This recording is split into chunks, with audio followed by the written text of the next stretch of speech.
CTET, UP TET, बाल विकास एवं शिक्षा शास्त्र, all the best classes.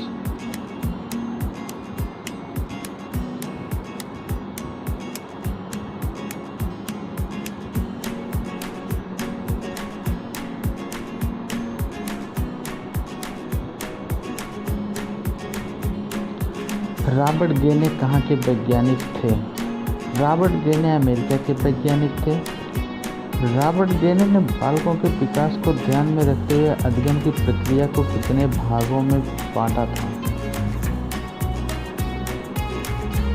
Robert गेने ने बालकों के विकास को ध्यान में रखते हुए अध्ययन की प्रक्रिया को 8 भागों में बांटा था, जिसका क्रमिक रूप निम्नलिखित है।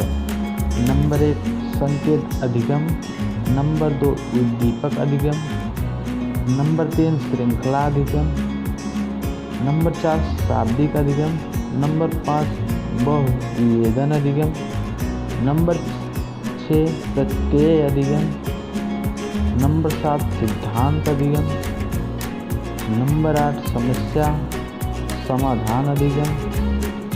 रॉबर्ट गेने के अनुसार अधिगम का सबसे निम्न स्तर कौन सा है? तो रॉबर्ट गेने के अनुसार अधिगम का सबसे निम्न स्तर संकेत अधिगम है। रॉबर्ट गेने के श्रेणी क्रम सिद्धांत के अनुसार अधिगम का सबसे उच्चतम स्तर कौन सा है? तो रॉबर्ट गेने के श्रेणी क्रम सिद्धांत के अनुसार अधिगम का सबसे उच्चतम स्तर समस्या समाधान अधिगम है। रॉबर्ट गेने के अनुसार बालक का अधिगम कब पूरा हो जाता है? रॉबर्ट गेने के अनुसार 12 वर्ष के उपरांत जब वह अपनी समस्याओं का समाधान करने लगता है। शास्त्रीय अनुबंधन का सिद्धांत किसने दिया? शास्त्रीय अनुबंधन का सिद्धांत पावलोव जी ने दिया था। पावलोव किस संप्रदाय के समर्थक थे? पावलोव व्यवहारवादी थे। डमरू पर बंदर का नाचना किस सिद्धांत पर कार्य करता है? डमरू पर बंदर का नाचना शास्त्रीय अनुबंधन का सिद्धांत है। खेत में बिजुका का खड़ा करना एवं उसे देखकर पक्षियों का भागना किस सिद्धांत पर कार्य करता है? शास्त्रीय अनुबंधन के सिद्धांत पर कार्य करता है। सुल्तान नामक चिंपैंजी पर किसने प्रयोग किए? सुल्तान नामक चिंपैंजी पर कोहलर द्वारा प्रयोग किया गया था। गर्भवती महिला में कितने वजन की वृद्धि हो जाती है?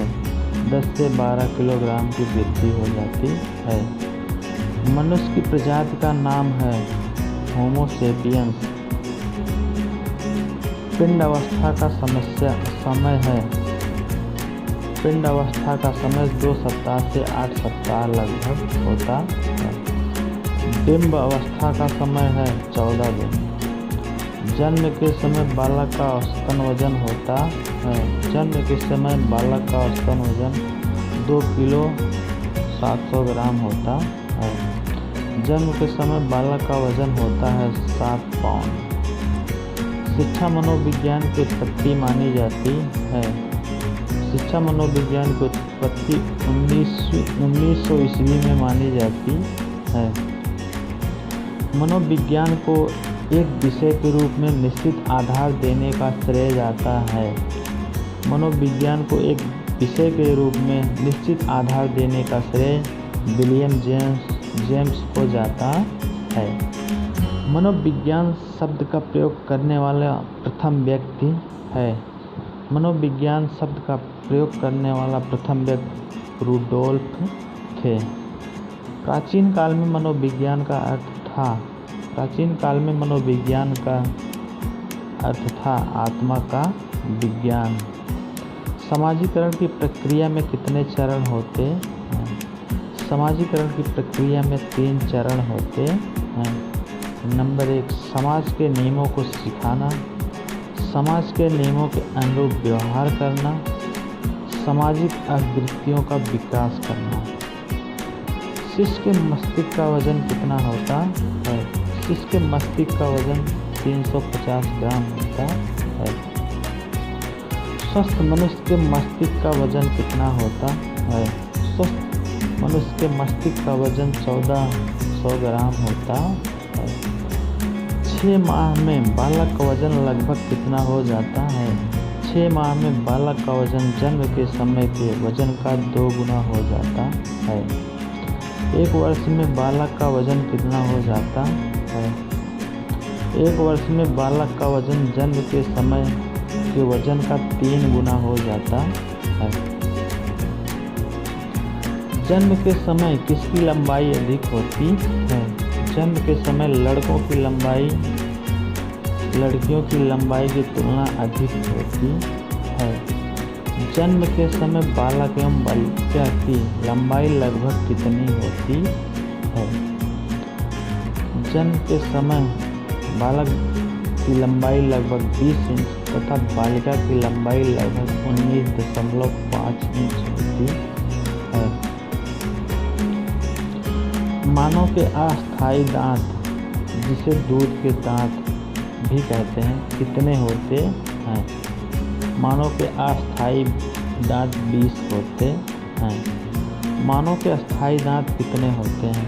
मानव के अस्थायी दांत 12 होते हैं। किशोर अवस्था में कितने दांत आते हैं? किशोर अवस्था में 4 दांत आते हैं। इन्हें अक्ल की दाढ़ भी कहते हैं। व्यवहार में होने वाले अस्थायी परिवर्तन जो अभ्यास के कारण होते हैं उसे कहा जाता है सीखना। बच्चों में संवेगात्मक समायोजन प्रभावी होता है व्यक्तित्व निर्माण में, कक्षा शिक्षण में, अनुशासन में। बच्चों के संज्ञानात्मक विकास को सबसे अच्छे तरीके से कहाँ परिभाषित किया जा सकता है? बच्चों के संज्ञानात्मक विकास को सबसे अच्छे तरीके से विद्यालय एवं कक्षा में परिभाषित किया जा सकता है। माता पिता से वंशजों में स्थानांतरित होने वाले लक्षणों को कहा जाता है।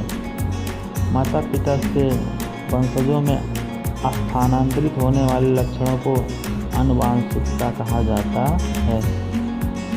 थार्नडाइक के व्यक्तित्व के वर्गीकरण का आधार है। थार्नडाइक के व्यक्तित्व के वर्गीकरण का आधार चिंतन और कल्पना है। विकास के किस काल को अत्यधिक दबाव और तनाव का काल कहा जाता है? किशोरावस्था को कहा जाता। कक्षा कक्ष में शिक्षक और विद्यार्थियों के मध्य संप्रेषण होना चाहिए। कक्षा कक्ष में शिक्षक और विद्यार्थियों के मध्य उद्देश्य केंद्रित संप्रेषण होना चाहिए। डिस्ग्राफिया का मुख्यतः किस कठिनाई से जुड़ा है? डिस्ग्राफिया मुख्यतः लिखने संबंधित कठिनाई से जुड़ा है। खिलौने की आय किस अवस्था को कहा जाता है? खिलौने की आय पूर्व बाल्यावस्था को कहा जाता है। किसी उद्दीपन के निरंतर दिए जाने से व्यवहार में होने वाला स्थायी परिवर्तन कहलाता है। अभ्यस्तता कहलाता है।